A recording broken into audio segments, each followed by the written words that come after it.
All right, welcome to Blueprints and Backstories, where we build tomorrow's workforce by sharing today's journeys. I'm Corbin Tenney, and today we're joined by Sara Alvarado from CalPortland. She is awesome.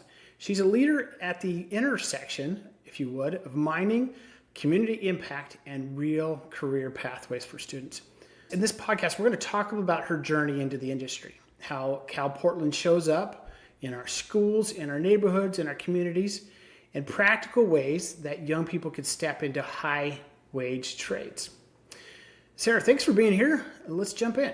So, Sara, tell me a little bit about your backstory. Did you always know you wanted to work in the mining industry, or did your career start somewhere else? I didn't start in the mining industry, and I had no idea this is where I would land. I got my degree in photojournalism from Brooks Institute of Photography, and I started, my big dream was to be, the National Geographic photographer, go overseas, go over different countries.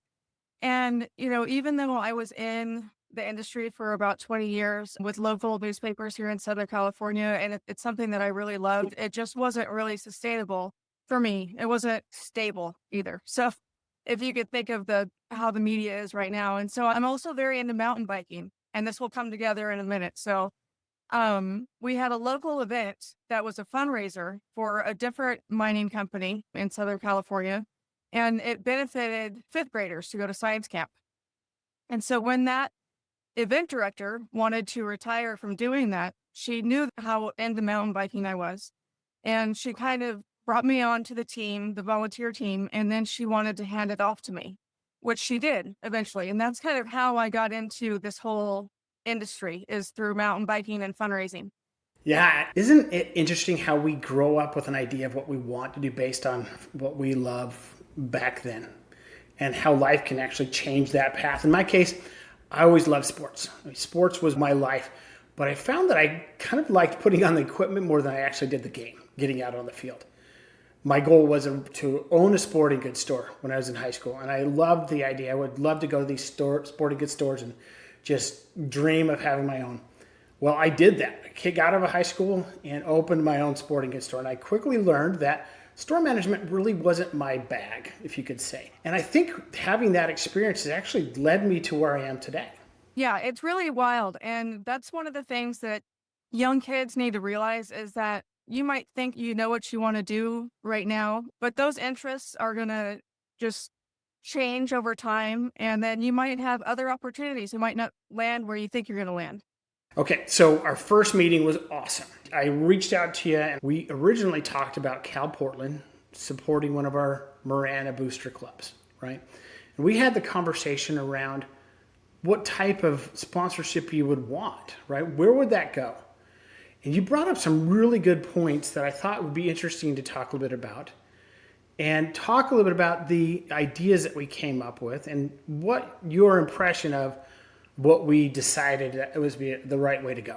Yeah, I think we were just on our first meeting when I was asking about the rebooster and everything like that. And you brought up a good point about how this organization sponsors everything. It's not just sports. And then I said something along the lines of workforce development and showing these kids different paths to success. It doesn't always look like the four-year university, and I think they feel a lot of pressure to go into those four-year universities not knowing what they're going to do. And that's not always the path for everybody. And there's nothing wrong with that. The mining industry offers a lot of different pathways to success, whether it's through your four-year university degrees or whether it's through starting as a laborer. And I think those kids need to know that there's several options out there. And I think schools are used to focusing on just the one option of going to college. And sometimes it's just not realistic. Absolutely. College isn't the right path for every student coming out of a high school. It's true. Finding a job and learning a trade, it's essential, but that's why it's so important for students earlier that they have options and equal opportunities to join the trades without following a one-size-fits-all path, right? College is not for everybody. Yeah, and there's a lot of shortage in the trades nowadays too. People can't find good workers in the trades, and so exposing these kids to all of these different pathways to success is just invaluable. These kids are going to get so much experience and so much hands-on experience that it's just, you can't really put a price tag on it. It's a good investment that CalPortland is making. And I think it's really great that the school is jumping on this with us and that we hope to really make a difference. That's what I've noticed. Cal Portland is really focused on making a difference, right? And you can feel and see that in the Marana area, right? I recently saw a post about you guys helping with redeveloping or fixing an old path for fitness around the Marana area. Is that right? Yeah, we really like to make a difference in the communities that we're in, like a positive influence. And we figure that it's a good investment. Like we are in these communities active and we do things from volunteering for like career days or giving a lot of our cement plants, they do tours for elementary school kids or people of all ages can come and take a tour if they're interested.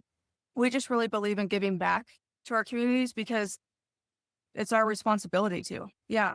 Yeah, it's a great path. It's awesome.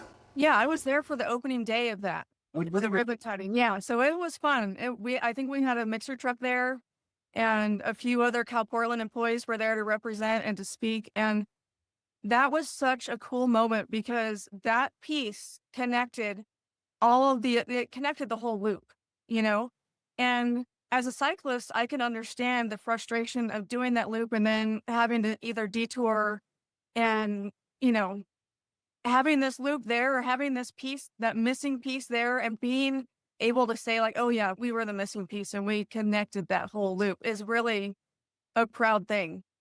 Okay, that brings us to an important topic, the Future Contractors Club. Now, when you and I both spoke, we kind of talked about the current landscape, as you would, for these sponsorships, right, with clubs and schools and so forth. And from your conversation and from what I've had in a bunch of different situations is that these sponsors really aren't receiving the value that, number one, they were promised, and number two, what they were expecting, right? Not most, I mean, most companies don't need the tax write-off, but in your case, what kind of influence? You mentioned you wanted to have influence. What kind of influence did you have, or do you want to have with these kids? And what are some experiences that you would love to share with these youth based on your own experience? It's also about building trust within our communities and having that transparency of, this is what we do, this is what our plant does, and being able to have that communication with our communities and investing in certain things really makes that trust easier to happen and those conversations easier to have, because it opens up that line of communication. Anything hands on. I think this generation right now that's in high school, I know that I always got satisfaction out of doing something tangible, like working with my hands and seeing something that I physically touched and had a hand in, no pun intended, and to see it like come to life and see the finish of it, see it from start to finish. And it's such a proud feeling. And these kids, I think it would really benefit from something like that. Oh yeah, I remember when I was in high school, we visited a copper mine in Baghdad, Arizona. I don't know if you've ever seen it before, but the size of the trucks there were unreal. I mean, I was small, but I was minute compared to these trucks. Those wheels were just monster huge, and it was so fun to be able to see these copper trucks bringing in copper and then seeing it melted into actual copper. And it was so cool to be able to see and how that all is developed and used. Yeah, you could come out to the Reno cement plant and take a tour. And I have to say, every time, since I'm based in Southern California, we give a lot of tours at our Southern California plants. I've been on a lot of tours at our Mojave cement plant, and every time is exciting for me as well, even though I've been there, several times and it's nothing new.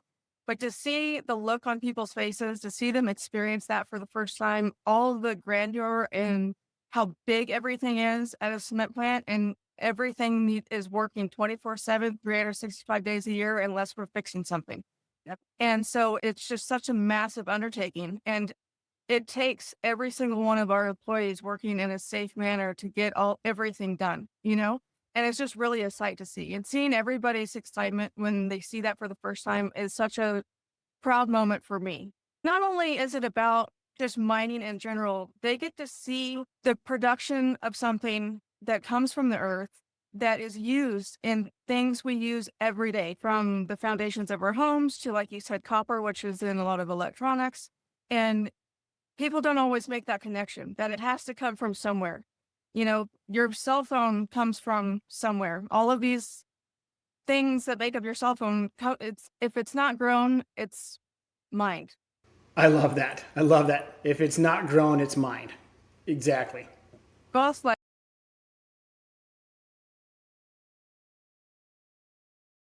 there. Well, Sarah, this has been awesome. I always like to ask this question to the people that are on my podcast because I want to get your opinion on that. Based on your experience and what you've shared with us today, what advice would you give to young people who feel pressured to figure everything out right after graduation? I wouldn't change anything because I believe in great timing. It's not my timing, it's God's timing. And everything had to happen the way that it did to get me to where I am today. So even if, these kids, once they graduate, they might, kind of bounce around. There's nothing wrong with that. It's just life. Yeah, make good decisions and don't be afraid to get out of your comfort zone. It might be uncomfortable, obviously, because you're out of your comfort zone, but that's where the magic happens. That's where you grow. That's where you learn new things. That's where you might learn to fail and fail well, and then learn how to get back up and try again, either at something else or the same thing. So it's just, I was always afraid of getting out of my comfort zone. And then once I did, like stuff, actually being in the photojournalism, it forced me out of it because you have to go talk to strangers. You have to go take pictures of people when they might not want their picture taken because they're news. I love that. It's critical for these kids to get out of their comfort zone. I heard a quote recently that stuck with me, and there are 4 important words our kids really need to learn to really build their personal growth. And they need to say this on a pretty regular basis. I do it anyway. Yeah, I mean, just think about that. There's going to be times that we don't want to do specific things, right? We don't want to go to work. We don't want to wake up. We're not in the mood to make that phone call, right? Or mow the lawn or whatever it is. We're just not in that mood. If we have in our mindset the words, I do it anyway, we have the opportunity to be able to grow and to experience things that we might not be comfortable with. Allow us to get out of that comfort zone. And I think that's something that's critical for our kids, is that growth mindset is I do it anyway. Sara, thank you so much for spending your time with us today. It has been so great. This message, I hope it reaches so many kids that might be confused a little bit about the path that they want to take or what they're going to take after high school. So hopefully they listen to this and allows them to be able to have some direction and some hope as they move forward, that they could be able to do like Sara Alvarado did, right? And CalPortland and those that have made it successful in this industry. So thank you so much for joining us today. Thank you. Thank you so much. Please come back as we introduce many more industry leaders who have some really amazing backstories and great blueprints, if you were, for success.